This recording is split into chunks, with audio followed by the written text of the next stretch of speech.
So today इस video में हम जल्दी से जो रिकलेक्टेड क्वेश्चन से हमारा लीगल का राइट।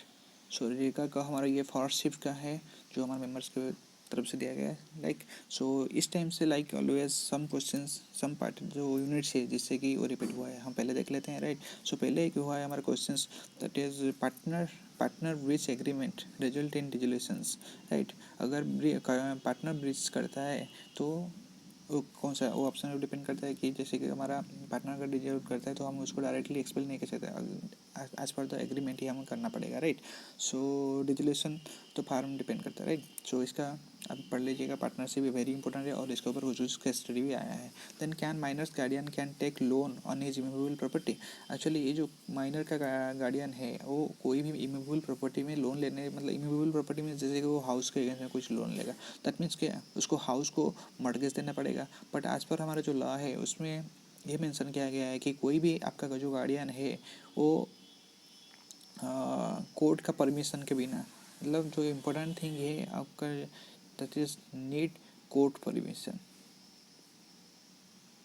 जो भी गार्डियन है वो कोर्ट के परमिशन के बिना उसको जो माइनर का पार्ट का शेयर है मतलब माइनर का नेम में जो प्रॉपर्टी है उसको नहीं दे सकता है राइट। सो नेक्स्ट ये वाला कुछ कुछ इम्पोर्टेंस है, देख सकते हैं कि अनमॉर्गेज मॉर्गेज हमारा बहुत इंपॉर्टेंट है कि कौन सा वाला मॉर्गेज है, इक्विटेबल मॉर्गेज, इंग्लिश मॉर्गेज। सो ये मॉर्गेज का टाइप के ऊपर हमारा ऑलमोस्ट एट क्वेश्चन आ गए हैं राइट। सो लिमिटेशंस एक्ट जो आपका लिमिटेशन एक्ट है वेरी इंपॉर्टेंट है, ये हम पहले ही बोल चुके हैं। एंड और अन माइनर जैसे कि माइनर आपका पार्टनर हो सकता है या नहीं as per the contract act. So minor cannot be in the contract right, so that's why minor cannot be the partner but he can avail all the facilities. so minor जो है ये very important है। Partnership act ये हम बोले हैं कि पहले आपका ये वेरी इंपॉर्टेंट है, इससे भी कुछ क्वेश्चन आ जाए है। पब्लिक लिमिटेड कंपनी इससे भी कुछ क्वेश्चन आए and case study on surface है राइट। सो इसके बेसिस पे हम अभी क्विज कर रहे हैं, आप हमारा जो ग्रुप है उसको ज्वाइन कर सकते हैं, उसका लिंक जो है डिस्क्रिप्शन में है, वहाँ पर केस स्टडी उसके बेसिस पे हम 15 मार्क्स के ऑब्जेक्टिव क्वेश्चंस का क्विज करा रहे हैं राइट। जो नेक्स्ट जो क्वेश्चन है पब्लिक इन्फॉर्मेशन ऑफिसर, इसके बेसिस पे कुछ कुछ क्वेश्चन है आप इसको रिवाइज कर सकते हैं। दो जो आप the exams in the next slots they can revise particular this.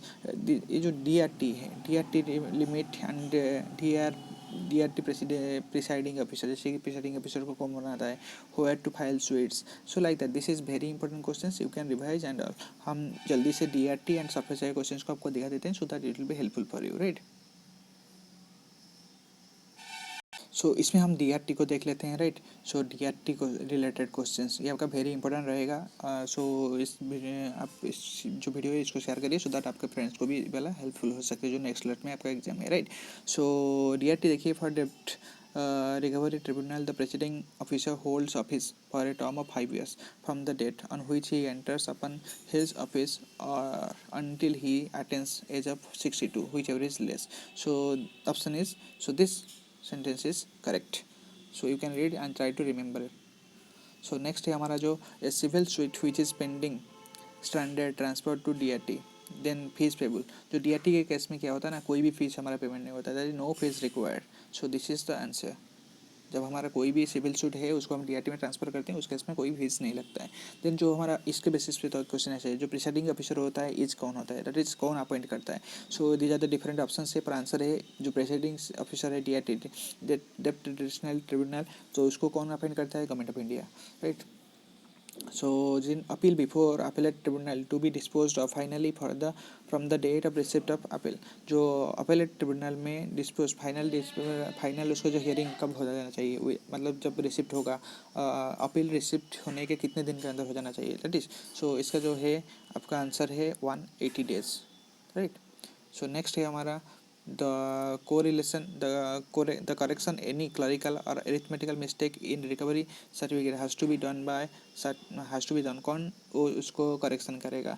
Then इसका जो आंसर है presiding officer of the tribunal, certificate issued by the presiding officer. तो जो भी करेक्शन करना होगा, कुछ मिस्टेक्स रह गया होगा अरिथमेटिकल और क्लरिकल मिस्टेक, उसको प्रिसाइडिंग ऑफिसर ही क्या करेगा, करेक्शन करेगा राइट। नेक्स्ट है जो the recovery officer while carrying out his job a third party is affected then he can file an appeal The recovery officer while carrying out his job, a third party is affected, he can file an appeal. कितने दिन का अंदर, तो with in the 30 days and to the tribunal. वो किसको recovery officer किसको कितने दिन के अंदर 30 days के अंदर करेगा एंड कितने दिन का कहाँ पर टू द ट्रिब्यूनल, ट्रिब्यूनल को ही वो जो फाइल अपील करेगा, राइट. सो नेक्स्ट है who is not the public servant as per the section 21 of Indian Penal Code. कौन पब्लिक सर्वेंट नहीं है, director of the public limited company, वो पब्लिक सर्वेंट नहीं है, राइट. सो इसको आपका जो option number B is the answer. So next है DRT issue recovery certificate to the applicant. एक रिकवरी सर्टिफिकेट इशू की recovery officer has to proceed the recovery amount specified in the recovery certificate by adopting. कौन सा method adopt करके, ये जो full है full method. Attach sale of the movable, जो इतना भी उसका मूवेबल एंड इमूवेबल प्रॉपर्टी है उसको अरेस्ट करना end of the dependents and arrest the dependent and detention in prison, उसको अरेस्ट करना है एंड उसको डिटेन करना है. Appointment of the receiver for the management of the movable and immovable property of the dependent. एक receiver को करना है जो मैनेज करेगा वो जो जितना प्रॉपर्टीज रहेगा, right. So here all of the above. So next जो है any persons aggrieved by the order passed by tribunal or deemed to have been passed by the tribunal under DRT Act may prefer an appeal to concerned appellate tribunal. So here both A and B are answer, right. जो मतलब any person aggrieved bye the order passed by the tribunal, मतलब कोई भी person जो tribunal के order के ऊपर मतलब अफेक्ट हुआ होगा और deem to be have been passed by the order DRT act में prefer an appeal to consent appellate tribunal. जो DRAT में वो अपील करेगा कौन, within 45 days from the date on which copy of order is received. 45 days के अंदर ही करना पड़ेगा. If the order was made by the tribunal and consent of the parties no appeal possible. If the order was made by the tribunal with the consent of, अगर party का consent हुआ है then he cannot apply further, right. So both A and B are answer. So next जो है हमारा Bank B has moved to DRT for justice before the final order is passed by Bank C, who have been advanced to the same borrower has approached the DRT for inclusion in the same proceedings. Bank C, who have also advanced the same borrower has also approached DRT for inclusion in the same proceedings. Then this is permissible, right.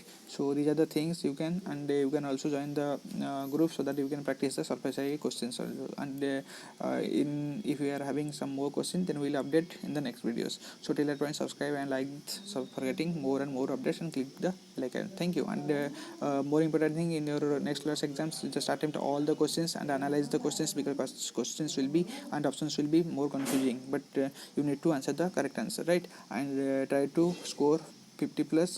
Just attempt the exam, you will easily get the 50 plus, right. So don't think about all those things and attempt, and just enjoy the 2 hours, right. Thank you.